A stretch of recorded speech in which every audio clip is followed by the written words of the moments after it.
Subscribe now and press the bell icon. Never miss an update.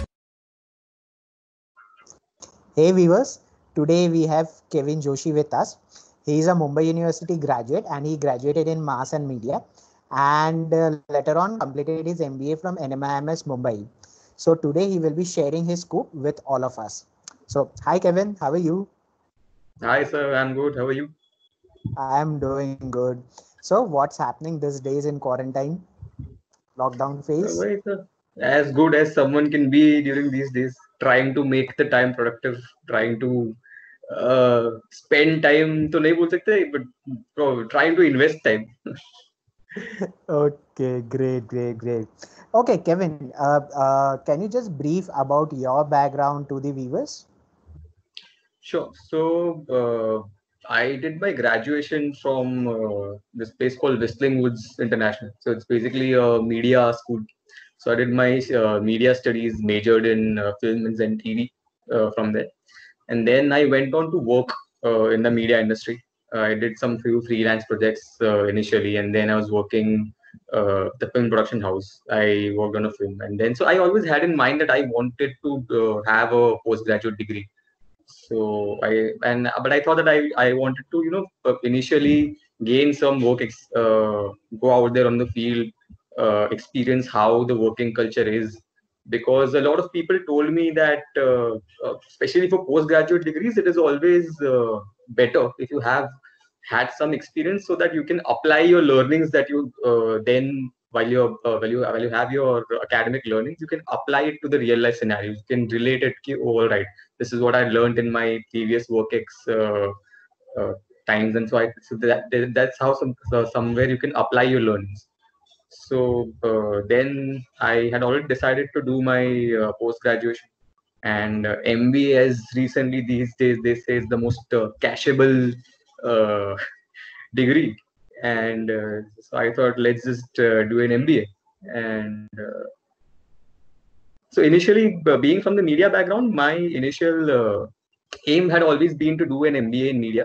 So obviously, as other aspirants who might be interested in the same field would know that MICA here in Ahmedabad is the best media school in Asia. So that had been my aim.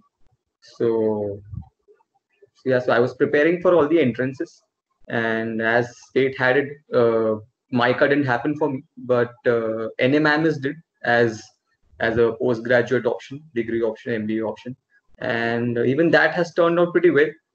So then I did my MBA from NMIMS, and that's about it. Awesome. So how much work ex did you had before going for PG? So I had around about 18 months of work, 18 months to 2 years or something between that. So it involved both freelance projects. So I was working even during the initial time when I was preparing for my CAT and NMAT and other MBA entrance exams. So for even during that phase, for initial, say probably about 6 months, I took up freelance projects while I was still at home and preparing full time for my entrances. So all taken in account, it is something around 2 years of work ex.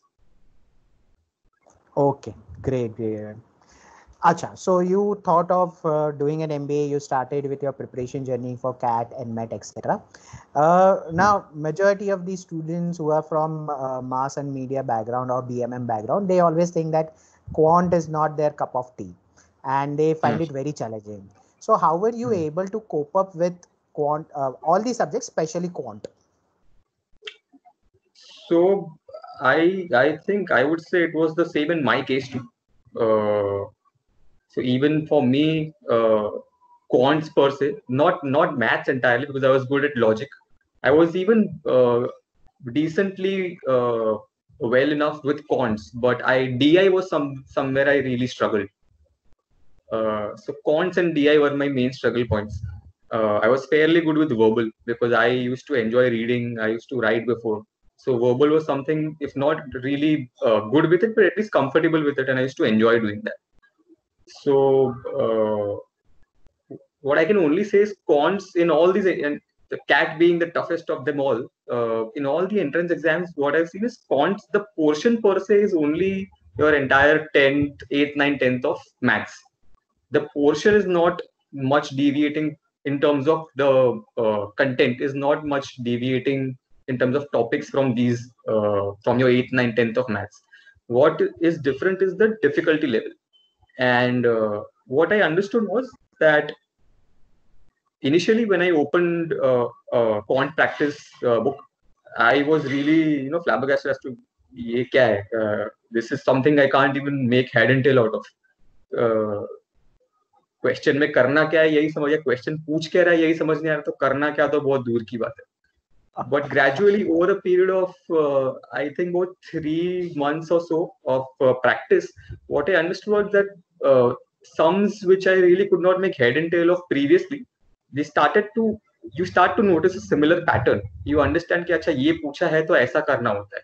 So I think with practice is what gets you comfortable with fonts.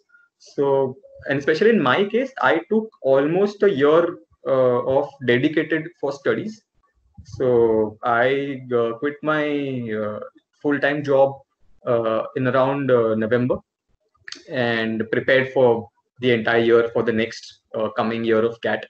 And so I was initially taking up freelance projects, but still I had decided that this is something that I am not really entirely comfortable with, and this is not something that I am really good at, especially the quants part and the DI part. So I thought, let's just give a dedicated amount of time, one entire year, to give it all, prepare for it dedicatedly, and then see how it goes. So I think quants, the main thing is practice.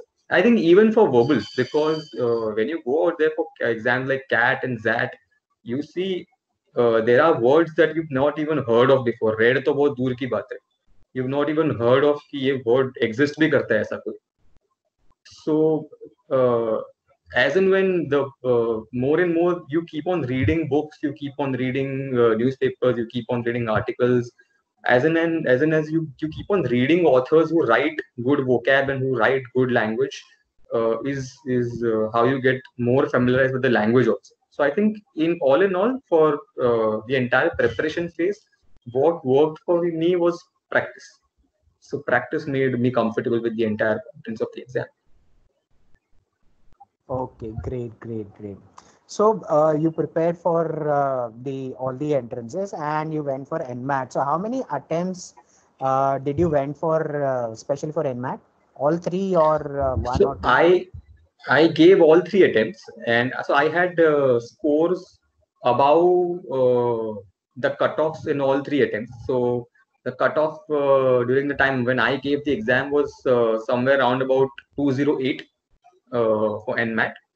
And so in my first attempt, I scored .208. And it is fairly known that when you are very much on the borderline of the cutoff scores, you have really slim chances of getting selected unless you have a very strong portfolio as a candidate. So I gave another attempt, and that turned out. So in that attempt, I got, I think, somewhere around about 212 or 213, which was again above the cutoff, but still a bit borderline. And the last attempt somehow turned out really well for me. So that was something that really struck the chord for me. So that is when I had a 99 percentile score. So that time I scored a 233. So especially in NMAT, what NMAT follows as a protocol for selecting candidates is they give, I don't know if it's still currently true, but at least during 2 years back when I was giving my interviews, they had a 70-30 rule. So 70% of the weightage in NMAT especially was given to the written exam, and 30% was given to your GD and PI. But they don't have a GD, they have a CD, case discussion, CD and PI. So, getting a 99 percentile score anyway ensured that you are way above on the 70% weightage part of the written exam. So that had me somewhere really ensured and rested that NMAT is something now probably achievable. And also I had a fair decently well CDPI too. So yeah, so then it happened very well with NMAT. So yeah, so can you just brief us about your CDPI experience as well? Sure. So I think one major problem with me was that, and I think with a lot of people from our generation these days, we are abreast with all the current trending topics on social media, but not in news. We are not really abreast with the current affairs that's going on. So and that I realized when the entrances had almost come to an end, or were coming to an end, and the CDPI mock CDPI sessions were going on. So that was the point where I realized that I am really lacking behind in terms of the current affairs knowledge and the GK knowledge. So I did not have much time in my plate to get into details about everything. So the strategy which I went with was to know little about everything, if not in detail about everything. So a little about the current political scenario, a little about Indian mythology, a little about sports. So just in case if a question from in any of these areas is thrown to me, I don't seem to be dumbfounded at that point of time. I have at least some content to speak on. I may not be really in depth with all the details, but I didn't want to come across as I have no clue as to what at all. So the topics which I was really interested in, like the entertainment industry or say per se the social media trends, all of those. So those were still something that I was really comfortable with, and I was abreast on a regular basis. But I made sure that I touched upon several different topics. So as this they say, the width and not the depth, because usually should be vice versa. You should at the year round you should be abreast with the current topics, but because I did not have much time on my plate, I went at least made sure I had a good amount of width, if not depth, in terms of topics and areas being covered. So that is how I prepared for the GDs to come. Now, a very good thing that worked in my favor was in NMAT they don't have a GD, they have a CD. It's a case discussion. So any which way, a fair amount of data is already provided to you. Whereas in GD you are starting, you're there with a clean slate. I mean, you if you have data by your readings and by your research, then it's good for you. Else you are there just startled. But in CD, what happens is you're given at least some amount of base data that then later you can build upon with your own knowledge and with your own uh, readings and research that you've done. So that was one thing that worked in my favor. That there was a case that at least you have a base data upon which then you apply your sensibilities and then try and make head and tail out of now uh, what is my point of on this current situation, what is my take on it. So if I remember well, my topic was about air pollution in India. The case given to me was about air pollution in India, and that was so Diwali had just passed by. So I had read a couple of articles during that time. So I leveraged those articles, knowledge of those articles. Uh, so a few of my friends stay in UAE. They had just in conversations like the normal conversations that come up with uh, a thing called environment friendly crackers.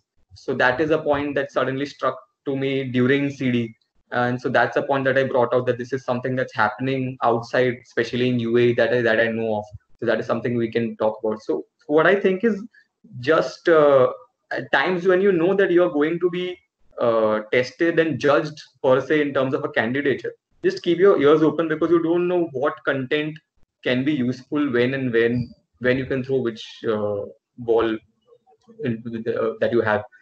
So I think just keep your ears open, because normal conversations also sometimes give you good content to talk about during your discussions, your interviews. So that's about my CD. And about my PI, so very stark thing happened during my PI was that there were around about uh, 130 candidates in the time slot that I was given during the interview time slot for NMAT. And it happened to be that I was the last candidate to be interviewed. So, and you are there sitting in the waiting room they ask you to leave your phones behind, leave anything in any sort of written or reading material outside. So I was there sitting for about 3.5 hours without the phone, uh, without any material, without anything. And you know that this is something that you've been aiming for, and this is something that you do. So that was a really anxious time, because those 3.5 once the interview is done, you are at least gets off your chest. अच्छा गया बुरा गया वो अलग बात है, लेकिन हो गया at least.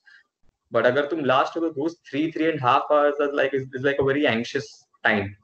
Uh, so that was one stark thing that I remember about my interview.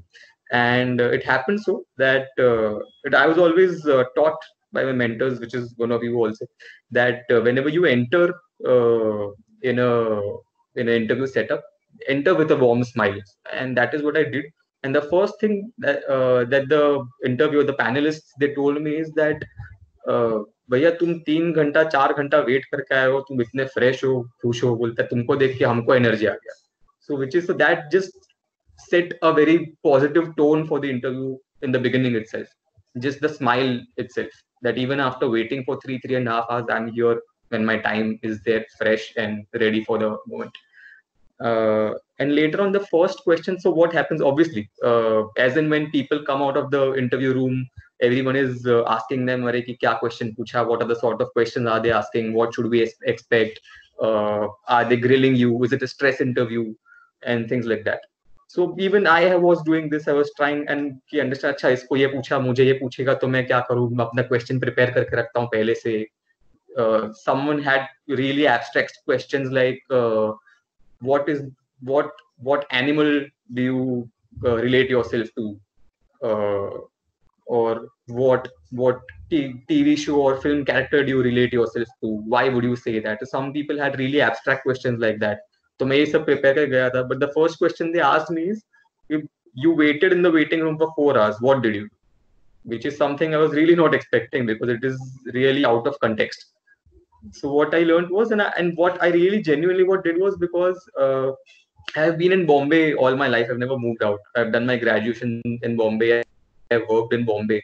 So it was a first opportunity in the interview room itself, where I met people and candidates from all areas of the nation.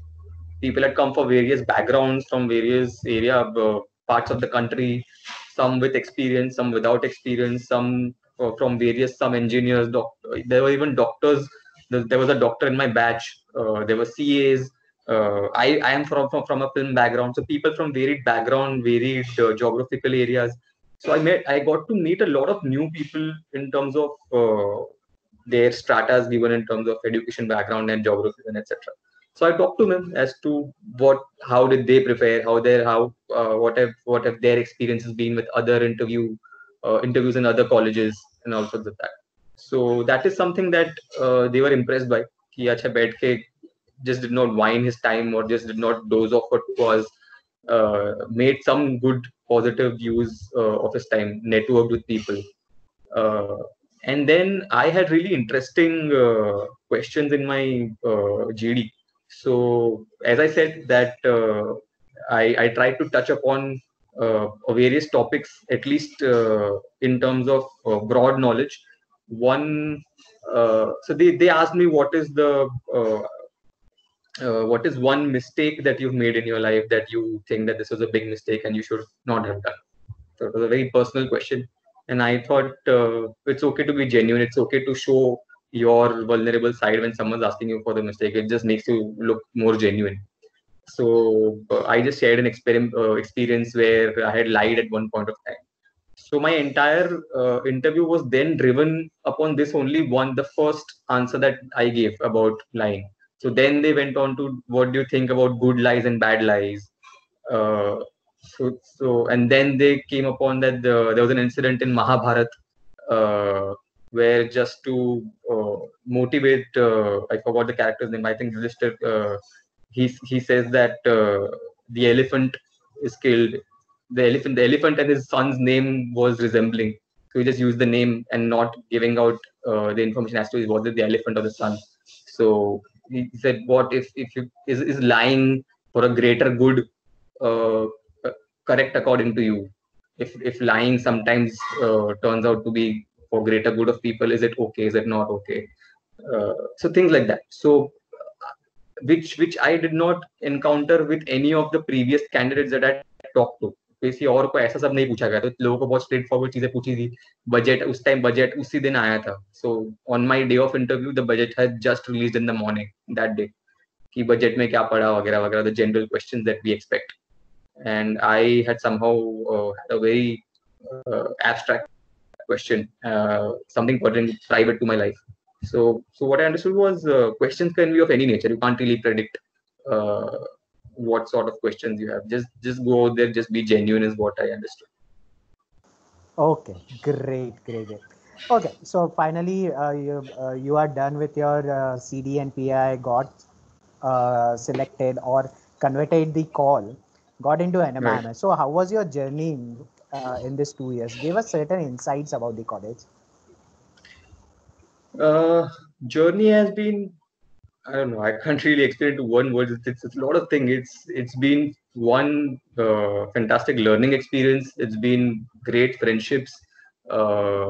Really hectic in terms of your assignments and project work and internships. But it also groomed me a lot as a person, a professional person, more per se, to be specific, in terms of professional mannerisms and professional conduct, professional knowledge. Prepared me well for a corporate life ahead. Talking about insights for NMIMS is one thing which many of the people consider it as uh, one of the negative points, but I see it in a very positive light about NMIMS is its batch strength. NM Mumbai especially has one of the largest batch sizes amongst the other B schools, which is almost about 700 to 750 students, where the other B schools lie somewhere between 120 to 200, 300 students. So when people view it in a negative light, it is always in terms of placements. कि अरे 700 बच्चों में से हमारा placement तो कब होगा? But NM in that sense has had a good placement record. And keeping placements aside, what I see is that when you have a batch strength of 700, 750 students, you also have a network that huge. You have a network again of 700 and 750 students too. And one of the major reasons why people do an MBA and why companies recruit MBAs is because they have a strong network that can be leveraged ahead when they move out in their professional careers. So a good thing about the batch size is that whereas in other colleges you probably it's a 2-year course. So the most you know is your seniors, your immediate your peers and your juniors. So multiply that into 200 for some other college and multiply that into 700 for some other college. That are the amount of people that you have a potential to interact with, add them to your network. So one thing is that batch strength is good in terms of networking, interacting with people, learning from them. Also, when you say if that's the batch strength, that is also the size of the alumni base that they have, because every year they have about 600 to 700 students passing out from their college, which means that we also have a huge alumni base. And it's fairly known that whenever you approach an alum for, say, probably a corporate project or any advice about your projects or some advice about or some recruitment opportunities, alums are usually very helpful to get in touch with the students from the institute that they've passed out with, because they have an emotional connect with the institute. So because the batch sizes are so huge, the alumni base is also really huge for NMIMS. So that is one, the batch size is one good insight that I have about NMIMS. Second is, I don't know about other colleges, but especially in, I think maybe probably for other colleges too, but here, the faculties, the teachers, they don't call themselves faculties. They call themselves facilitators. That we are not here to teach you. We are here to facilitate learning for you. You guys are here to learn. We are here to facilitate your learning, because everyone who comes here is about at least 22 to 23 years old plus, above 22 23 years of age, have completed their graduation, most have come with a huge, good amount of work experience. So you really don't require hand holding.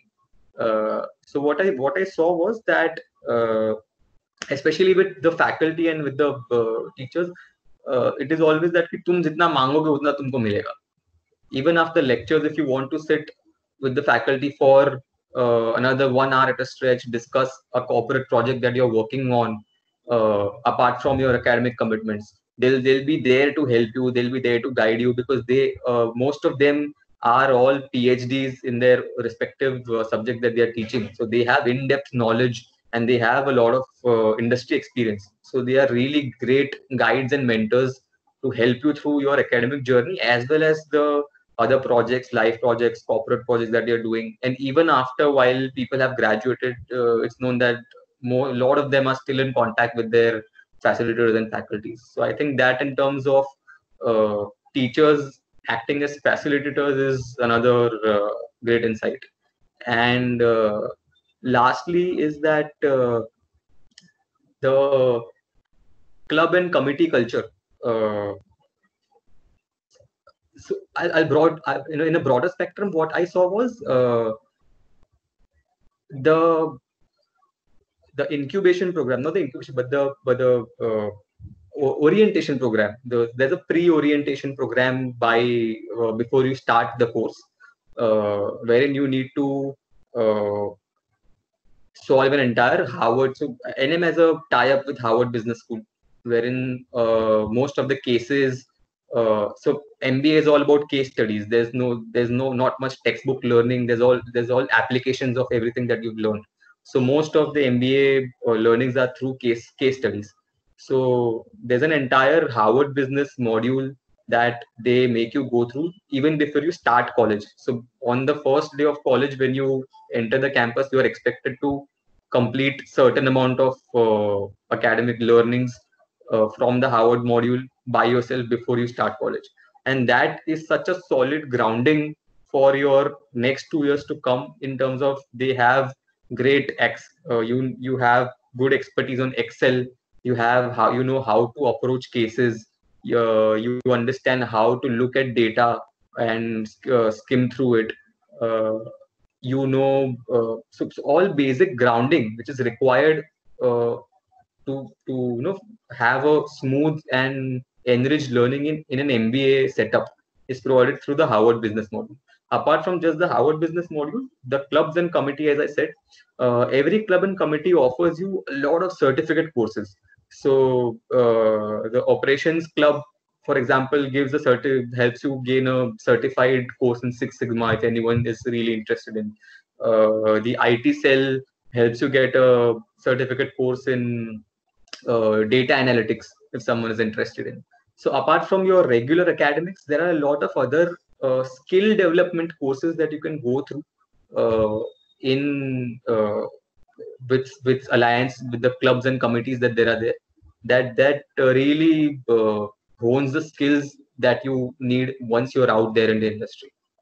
I think three things to sum up. One is the big batch size really adds to your network. Second is the facilitators there and their expertise and their corporate experience. And the third is the sort of skill development they provide uh, together along with the academic learnings that they provide. The three main insights I think I have about NM. Oh, this is really huge. I'm sure you enjoyed last 2 years of your journey. Yeah, That sure. I can gauge it from your experience, from your words. Yeah, for sure, for Uh, sure. Great, great. So Okay, MBA, that's it. apart from Yeah, yeah, learning and yeah, apart yeah. from getting your job, it's just the entire experience is an entirely different it's an experience in itself. So I think that is something someone should really go through and enjoy and be through it, grill through the entire process for 2 years. Right. Correct, correct, correct. Okay, that's it from my side. Last but not least, any pro tip that you want to give to all the MBA aspirants out there? uh MBA aspirants, I think one tip which you gave me, and which has always stayed with me while preparing for the exams, was that कि काफी बार what we try to do is कि हम जिसमें week होते हैं हम उसमें ज्यादा टाइम डालते हैं और उसको स्ट्रॉन्ग करने का ट्राई करते हैं. What one thing you had once taught me is that जो वीक है उसको स्ट्रॉन्ग करना बहुत डिफिकल्ट है, बट जो गुड है उसको बेटर करना काफी इजी है, वो क्योंकि वो तुम्हारे लिए इंटरेस्टिंग भी है. And so one thing is that obviously you need to work something that you're not really confident about, not comfortable about. You need to put in the effort, obviously, but what we do is we allot most of the time to that, considering कि अरे ये तो मैं इसमें week हूँ, मुझे नहीं आता करके. And the thing that we are good at, we try and give less time or neglect it कि हाँ ठीक है ये तो हो जाएगा. But in most of the top B schools, when you see the required, the cutoff, the criteria is somewhere about 99 98 percentile. So what happens is कि कभी कभार सपोज से आप कॉन्ट्स में अच्छे नहीं हो, तो कॉन्ट्स में अगर थोड़े पीछे रह भी गए लेकिन वर्बल में 99 पॉइंट समथिंग आ गया, तो वो काफी it takes care in that sense. So obviously allot time to things that you're not good at, but getting better at what you're already good at is always more easier, more enjoyable as a process also. Okay, great. Okay, thank you so much, Kevin, for your time and sharing your Thank you, huge sir. Thank you experience for with having all me. of us. Thank you. Take care. Bye bye. You too, sir. Thank you. Bye bye.